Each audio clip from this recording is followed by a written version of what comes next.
यदि मान लीजिए कि भारत का बंटवारा हो गया, नेहरू जी की देन है।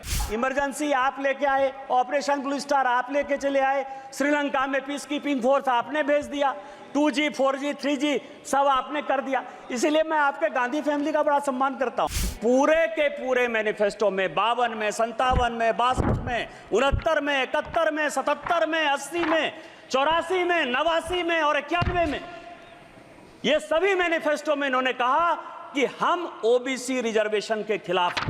बैक दरवाजे से, पीछे के दरवाजे से आप मुसलमान और क्रिश्चियन को रिजर्वेशन देना चाहते हो। यदि हिम्मत है कांग्रेस को, राहुल गांधी को, तो कर्नाटक में वो ओबीसी रिजर्वेशन करके दिखाए। मैं 1952 से लेकर 1990 तक का कांग्रेस का मैनिफेस्टो लेकर आया हूं। आप यदि कहेंगे तो मैं ले कर दूंगा 1952, क्योंकि उस दिन जो वित्त मंत्री जी ने कहा कि नेहरू ने यह कह दिया, राजीव गांधी ने आलोक मेहता को यह इंटरव्यू दे दिया, तो यह तो इंडिविजुअल कह सकते हैं कि राजीव गांधी का वो अलग से विषय था, राजीव गांधी का पार्टी से कोई लेना देना नहीं था, या नेहरू जी का पार्टी से लेना देना नहीं था। लेकिन जो कांग्रेस मैनिफेस्टो, क्योंकि बार बार ये कह रहे हैं कि कई एक चीजें हमने कांग्रेस के न्याय पत्र से लिया, तो कांग्रेस के न्याय पत्र से लिया, तो ये पूरा का पूरा जो मैनिफेस्टो है 1952 से लेके 1990 तक पूरा असेसमेंट किया।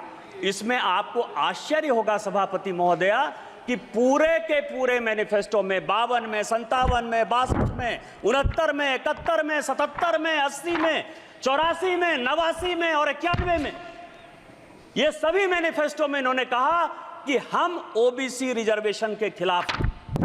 आप ओबीसी की बात करते हो। मध्य प्रदेश में आज तक कांग्रेस ने एक ओबीसी को चीफ मिनिस्टर नहीं बनाया। उत्तर प्रदेश में कांग्रेस ने आज तक ओबीसी को चीफ मिनिस्टर नहीं बनाया। बिहार में दरोगा राय जी को छोड़कर किसी एक को ओबीसी चीफ मिनिस्टर नहीं बनाया। और जब जब ओबीसी की बात आई, यदि दरोगा राय ने रिजर्वेशन दिया तो उसको आपने अलग किया। 77 में जब चरण सिंह रिजर्वेशन देना चाहते थे, आपने उसकी सरकार गिरा दी। आपने 89 में बीपी सिंह की सरकार गिरा के चंद्रशेखर का आपने सरकार बना दिया।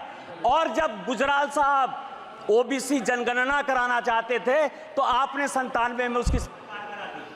आप प्रधानमंत्री जी के दिए हुए पर खेल रहे हो। आज इस देश का प्रधानमंत्री पिछड़ा है, चाय वाला है, बैकवर्ड है। और यदि वो ओबीसी सुरक्षा की बात करता है और जिस दिन वो एक बार ओबीसी सरकार की बात करता है तो आप ओबीसी करते हो। इसीलिए कांग्रेस का कोई मुंह नहीं है ओबीसी के बारे में। और प्रधानमंत्री जी ने जो एजेंडा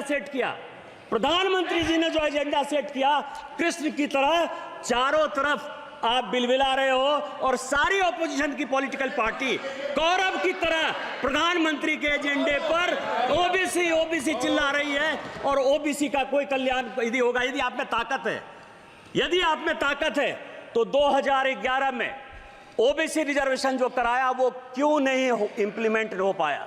यदि आप में ताकत है तो कर्नाटक में आपकी सरकार है, पिछले 2 साल से सरकार है, वहां सोशियो इकोनॉमिक रिजर्वेशन हो गया है, उसको क्यों इंप्लीमेंट करवाया?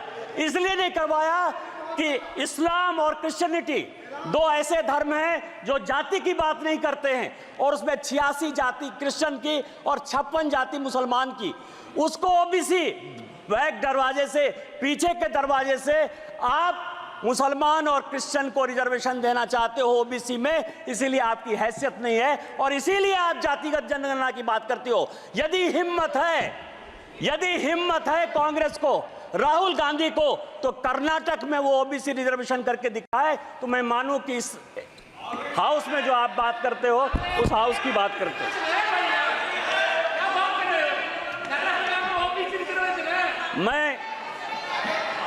मैं कांग्रेस का बहुत सम्मान करता हूं, गांधी फैमिली का है भी सर। यदि मान लीजिए कि भारत का बंटवारा हो गया, नेहरू जी की देन है। तिब्बत से यदि हम जूझ रहे हैं, नेहरू जी की देन है। यदि चाइना हमारे पास आ गया, नेहरू जी की देन है। आप ये समझिए, एस्मा यदि आ गया 68 में, यदि ओबीसी रिजर्वेशन के लिए सरकारी अधिकारी आंदोलन करना चाहते थे तो इसेंशियल सर्विस मेंटेनेंस एक्ट जो है आपने ले आया, इमरजेंसी आप लेके आए, ऑपरेशन ब्लू स्टार आप लेके चले आए, श्रीलंका में पीस कीपिंग फोर्स आपने भेज दिया, 2G 4G 3G सब आपने कर दिया। इसीलिए मैं आपके गांधी फैमिली का बड़ा सम्मान करता हूं।